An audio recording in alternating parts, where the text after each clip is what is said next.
நீங்கள் தேவனை முழுமையாக நம்பி அவரோடு கூட நீங்கள் பயணம் செய்கிறீங்களா?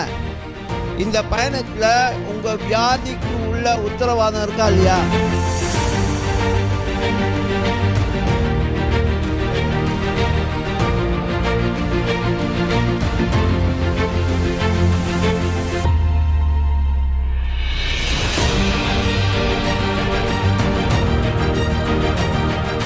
விசுவாசம் இல்லாமல்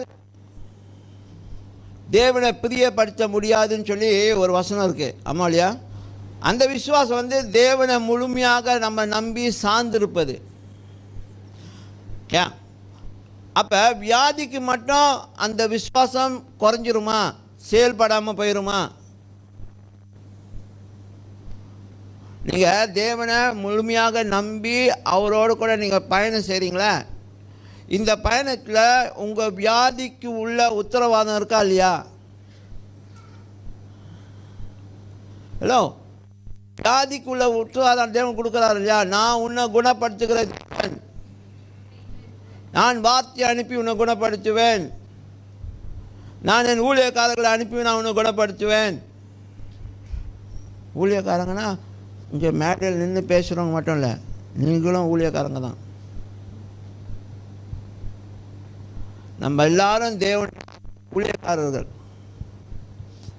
இந்த பொசிஷன் தான் வேறு. நாங்கள் மேடையில் நிற்கிறேன், நீங்கள் உட்காந்துருக்கீங்க. ஆனால் நீங்கள் எல்லா சமயத்திலும் இந்த வேலையை செய்ய முடியும். நீங்களும் பெற்றுக்கொள்ள முடியும், நீங்களும் பிறருக்கு சுகத்தை இயேசு கிறிஸ்து நாமத்தில் கொடுக்க முடியும். பாஸ்டர் மட்டும்தான் செய்ய முடியும் இல்லை. ஏன்னா வசனம் சொல்லுது, அதாவது விசுவாசிகளால் வரும் அடையாளங்கள், விசுவாசிகளால் வரும் அடையாளங்கள் என்ன?